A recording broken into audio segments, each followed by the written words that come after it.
Instrumental transcommunication is a term that comprises technical means to communicate with beings in the so-called hereafter. This technology is based on the principles of chaos, entropy, fragility, and complexity.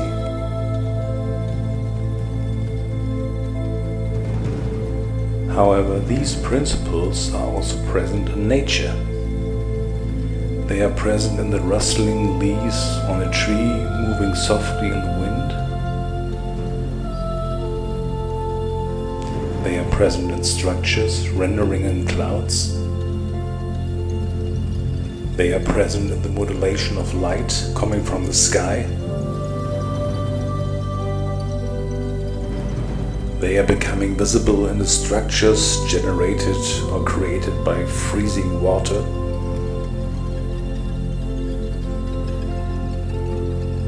We can hear them in the rhythms and patterns created by the sound of ocean waves.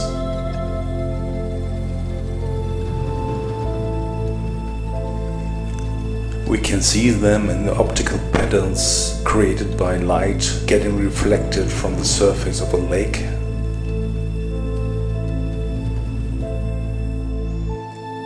And in the sound fluctuations of running water in a creek.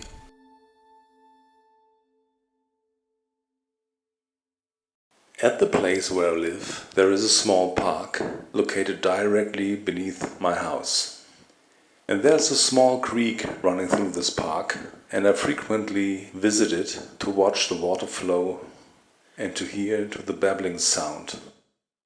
One day, while watching and listening to this running stream of water, I asked myself if maybe there could be some kind of hidden communication encoded in all those optical and acoustical patterns I was perceiving.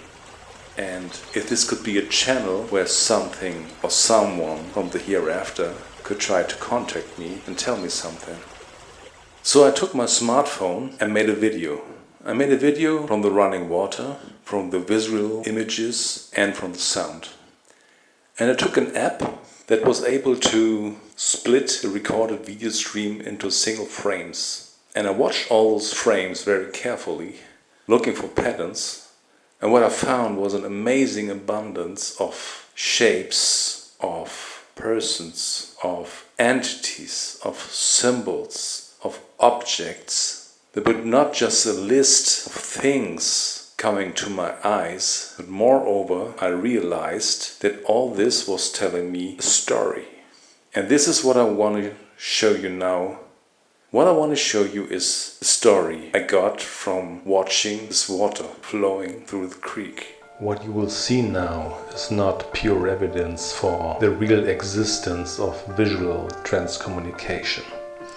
It will be a mix of objective evidence, imagination, and interpretation. So before we start, let me help you to tune into this psychic mode of being open for imagination from the other side.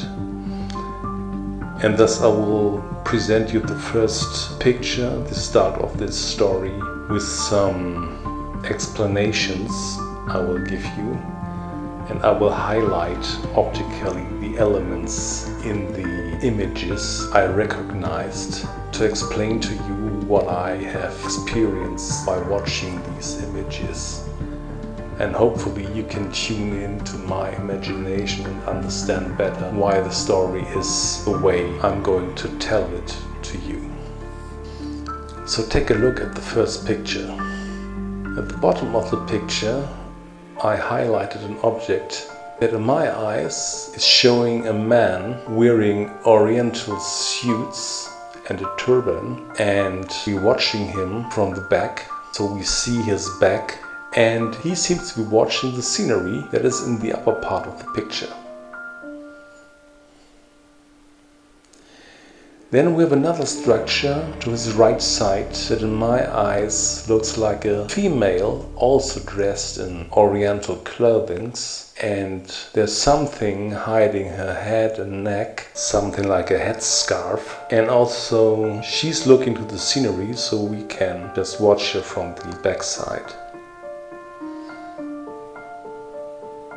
And then we have another structure in the upper part of the picture, and it's part of the scenery. And the highlighted region in my eyes is something like a creature. This is made of bones, a sclerotic creature, very thin, very tall, very pale, like made of white bones, a little bit scary, and it's almost lying across the upper right part of the picture and has something like a skull or a face with two eyes. And one eye seems to project something like a beam over to the left parts of the image. And these parts of the image on the left side, now highlighted, are something like, in my eyes, like a technical structure. Something like a mechanical assembly made of parts that are not looking like something unstructured, but in a way like parts of a machine or another kind of more complicated mechanical assembly for some purpose we just don't know. So this is my interpretation for the start of this story, and now we will continue with the next pictures, telling you the next parts of the story. And I just will highlight the respective parts while I'm presenting them to you. And I hope you will be able to follow.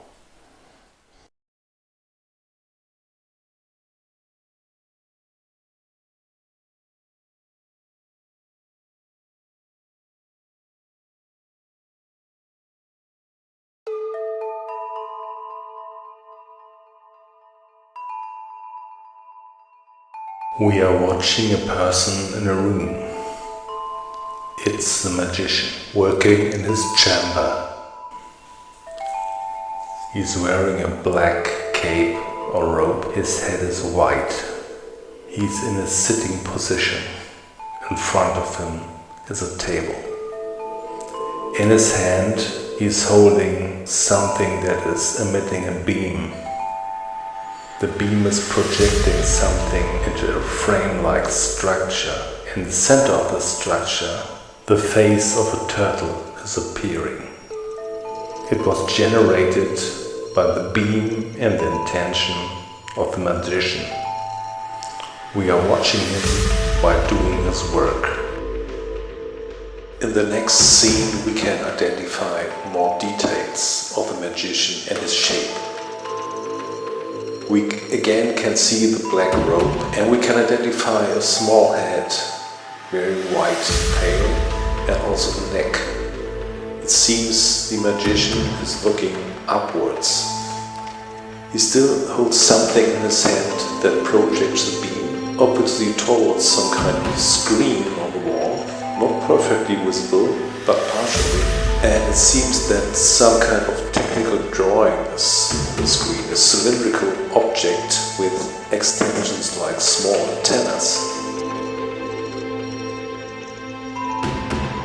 In the next picture, we still can see the magician projecting his beam on some structure.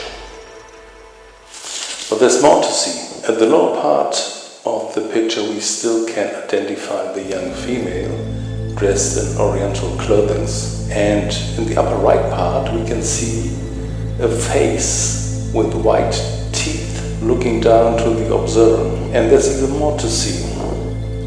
In the center of the picture we can see something that looks like a winged animal, something like a bat with a face or head of a mouse and wings to its side.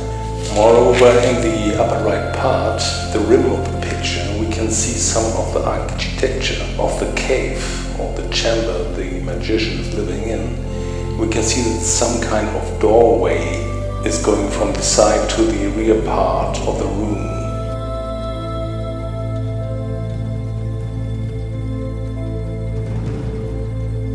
In the next picture, it seems the magician took off his clothes, his robe, and he's standing tall in the middle of a room. In front of him is a table, and now the projector is lying on the table projecting the beam against the structure.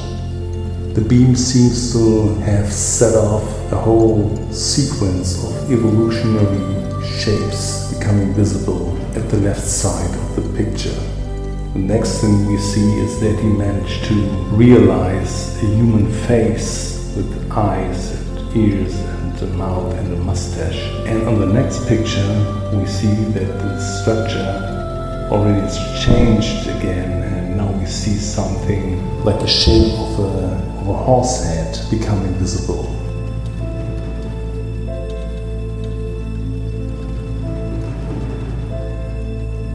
So now let's leave the magician and let him do his work for a while and focus on some details in the following pictures that tell us something more about the context of the story. If you look at this picture, you see a mechanical structure like an apparatus made of some kind of metal tubing standing on a tripod based on a ring, consisting different loops and rings made of shining metal. And if you look carefully at it, in the middle you can see something like a face in the brown area. So it's a mixture between a mechanical structure and an animal.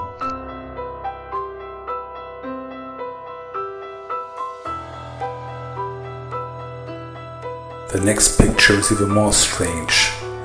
At the position where the young female with the oriental clothing was standing, we suddenly see another mechanical structure shaped like a pressure vessel or some other container made of black metal. You even can see the light reflections on the surface, and you can see very clearly that tubing is coming out of some areas of this vessel, going over the surface, wrapping around each other with other tubings and then vanishing again in the vessel. So this clearly is something mechanical, another apparatus. In the next picture we see another representative of this strange world the magician is living in and is creating. This creature looks like the broken up shell of an egg, and you can see again the face of an animal in it at the top.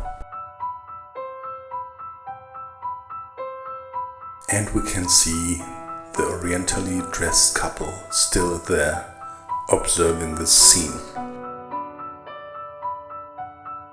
And in the next picture something very weird has happened. It seems the magician had shrinked, and he changed his dress and now is wearing a cape instead of a robe. And he holds the projector with a beam like a gun. He looks a little bit like Batman.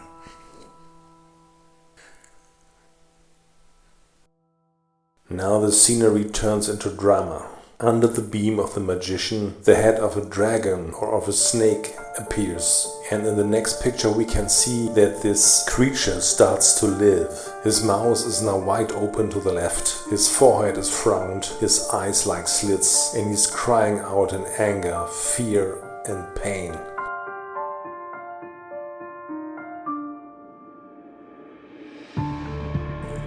The following scene contains some very interesting details. We can see the magician is sitting in front of something that looks like a monitor device, and his hands seem to be typing in some kind of keyboard.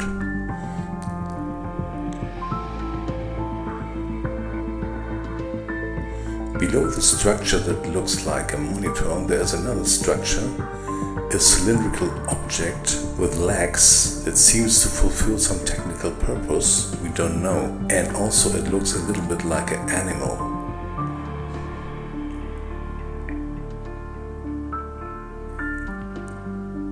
Moreover, this scene contains another drastic feature. In the lower left part of the image we can see in a distorted way a human face with an open mouth and something long coming out of its mouth.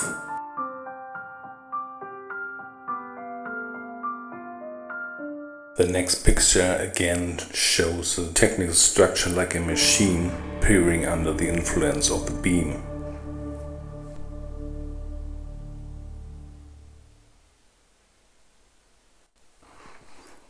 Next scene. The magician again is creating a creature, a mixture between animal and human. We can see an open big mouth on the right side of the creature and the upper row of white teeth.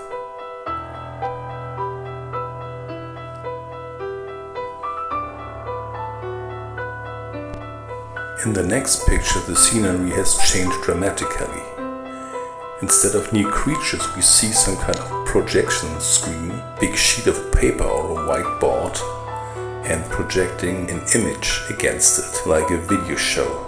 And in the middle of this screen, the outline of a creature is appearing, looking like a primitive depiction of an ancient alien race or the early Stone Age carvings from the past, showing a body with a big head and 2 arms on its side.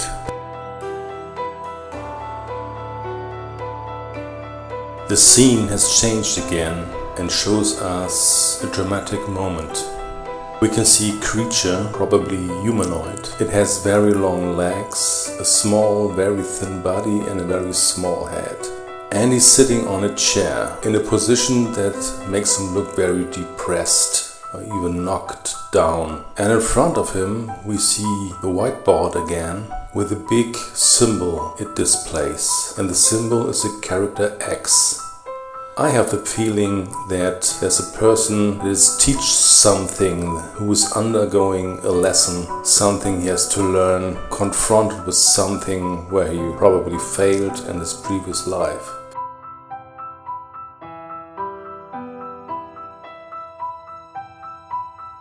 Now, since we are already deep in the mystics of symbols, the next picture shows us even more of this. For the first time in all those images I analyzed, I saw really characters written on a sheet. We again can see the whiteboard that also could be a sheet of paper, and we clearly can identify 4 characters written on it. The first one is P. Second one seems to be a very condensed S, followed by probably a T character, and at the end clearly a Z.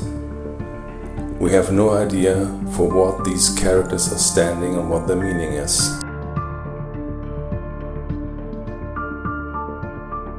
And now, before the magician finishes his work for today, he created again a winged animal, like a bat, with the face of a human, with nose, eyes, an open mouth, and even a tongue is visible coming out of the mouth.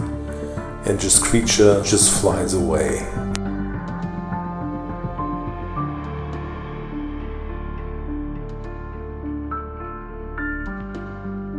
Now the story has come to an end. The curtain closes and we are back in our reality. I hope you could get the idea that our physical world is deeply entangled with what we call the hereafter, with the realm of fantasy, of intuition and imagination. And the cross points of those worlds are directly lying before your very eyes. No matter where you turn your eyes to, where you look to, it's everywhere. And now, as you have seen the magic in just some square inches of streaming water in a creek, in just a part of this creek, you maybe can imagine how much magic is hiding in the whole way the creek is running over. And maybe you can imagine how much magic lies in a stream or a river, a pond, a lake, a sea, or the ocean, or all those abundant currencies of water on this whole planet that is covered by water in 3/4 of its surface. But maybe you did not get the idea, and maybe you think this all is too less science, too less evidence, and too much imagination, interpretation and fantasy. And that both realms have to be distinguished, and in the end it's all hallucination and pareidolia. In this case, at the end of the story, let me show you one last miracle. You remember the Oriental couple from the beginning? Those two persons, the man with the turban and the female with the headscarf, both watching the scenery. And now we see the last picture again from all those frames I analyzed. It was the last picture I watched before I compiled everything into this movie and into my paper, The Magician's Chamber. You see, the man has turned around. The Oriental man has turned around. He's now watching us directly into the eye. And we see he has a brown face, like you would expect it from someone coming from the desert. You can see his eyes, his nose, and even his mouth and his teeth. And he's looking at you and looking at me, as he would like to say this was not a dream. This was just another kind of reality. Good night to everyone.